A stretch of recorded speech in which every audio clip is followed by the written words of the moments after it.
இவதான் லீசா. லீசாவோட பாய் ஃப்ரெண்ட் ஒரு பணக்காரன். இவ மேலையும் பின்னாடியும் பலூன்ஸ வச்சு ஏமாத்துறது அவனுக்கு தெரியாது. இவ ஃப்ராடத்தனத்தை அவன் பாய் ஃப்ரெண்டுக்கு தெரிய வைக்கணும்னு ஒரு சின்ன பொண்ணு ஓடி வந்து அவ கட்டியிருந்த துணியை எடுத்துட்டு ஓடிடுறா. பாய் ஃப்ரெண்டுக்கு உண்மை தெரிஞ்சுக்கணும் பயத்துல ட்ரெஸ் திருடிட்டு போயிட்டாங்கன்னு அவன்கிட்ட சொல்ல ட்ரை பண்றா. பட் அவன் கவனிக்கிறதா இல்ல. அவன் பாட்டுக்கு போன் பேசிட்டே இருக்கான். அந்த கேப்ல கண்ணு தெரியாத மாதிரி நடிச்சிட்டு இருந்த ஒரு பாட்டி பின்னாடி இருந்த பலூனை உடைச்சிடுறாங்க. அச்சச்சோ, இவனுக்கு இந்த விஷயம் தெரிஞ்சிச்சுன்னா என்ன பண்றதுன்னு தையா தக்கன்னு குதிச்சிட்டு இருக்கும்போது அவன் கையில இருந்த பலூனை நைஸா எடுத்து அவ பின்னாடி வச்சுக்கிறா. இங்க இவ்ளோ விஷயம் நடக்குது, நீ பாட்டுக்கு போன் பேசிட்டு இருக்கேன்னா கடுப்புல போனை புடுங்கி கீழே போட்டு உடைச்சிடுறா. உனக்கு என்ன பைத்தியமா பிடிச்சிருக்கு, போனை உடைக்கிற? இங்க என்னோட மானமே போகுது, நீ என்னடா போன் பேசிட்டு இருக்கியா? ஓ நோ, என்னாச்சு பேபி? அவனும் பின்னாடி பார்க்கலான்னு ட்ரை பண்றான். நீ பின்னாடி எல்லாம் பார்க்க வேண்டாம், போய் ட்ரெஸ் வாங்கிட்டு வான்னு சொல்லவும், நீ எதுக்கு கவலைப்படாத பேபி, நான் ட்ரெஸ் வாங்கிட்டு வரேன்னு சொல்லிட்டு அவன் போயிடுறான். இந்த கூத்தெல்லாம் பார்த்துட்டு பாட்டிக்கு சிரிப்பு அடக்கவே முடியல. லீசாவும் நான் எவ்வளவு கஷ்டப்பட்டு ஒரு பணக்காரனை கரெக்ட் பண்ணேன், எல்லாமே வேஸ்ட் ஆடு போலேன்னு புலம்பிட்டு இருக்கும்போது பின்னாடி அந்த பாட்டி இருக்கத பாக்குறா. பாட்டிக்கு கண்ணு தெரியுதானு செக் பண்றா. ஹை, இந்த பாட்டிக்கு கண்ணு தெரியல, ரொம்ப சந்தோஷப்பட்டு பாட்டியோட ட்ரெஸ் ஆட்டையை போடலான்னு பாக்கும்போது பாட்டி லீசாவோட கையை பிடிச்சிடுறாங்க.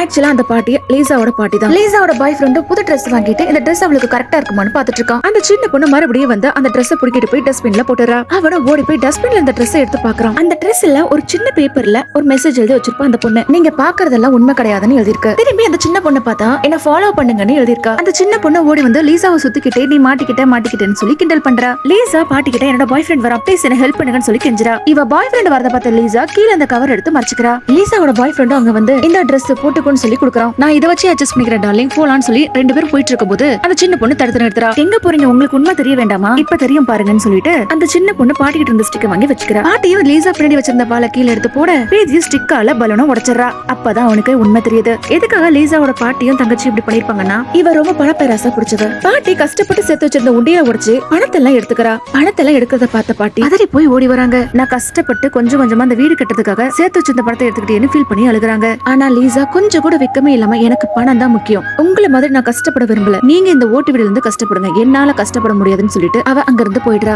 பாட்டியோட சின்ன பேத்தி இதெல்லாம் பார்த்துட்டு தான் இருக்கா. நீங்க எதுக்கும் ஃபீல் பண்ணாதீங்க பாட்டி, இவளுக்கு ஒரு நல்ல பாடத்தை கத்து கொடுக்கணும் தான் இப்படி பண்ணிருப்பாங்க, நீ இவ்வளவு மோசமானவளா, காசுக்காக என்னை ஏமாத்திருக்க, இனிமே என் மூஞ்சிலே முழிக்காதுன்னு சொல்லிட்டு அவன் போயிடுறான். அப்பதான் அவளுக்கு அவ பண்ண தப்பு புரியுது. பாட்டி என்ன மன்னிச்சிடுங்கன்னு பாட்டி கிட்ட கெஞ்சிரா. தப்பு செஞ்சவங்க தண்டனை அனுபவிச்சுதான் ஆகணும்னு சொல்லிட்டு அவளை விட்டுட்டு போயிடுறாங்க. காசு கொடுத்து என்ன வேணாலும் வாங்கலாம், ஆனா உண்மையான ஒருவ காசு கொடுத்து வாங்க முடியாது. இந்த வீடியோ பிடிச்சிருச்சுன்னா சப்ஸ்கிரைப் பண்ணிக்கோங்க.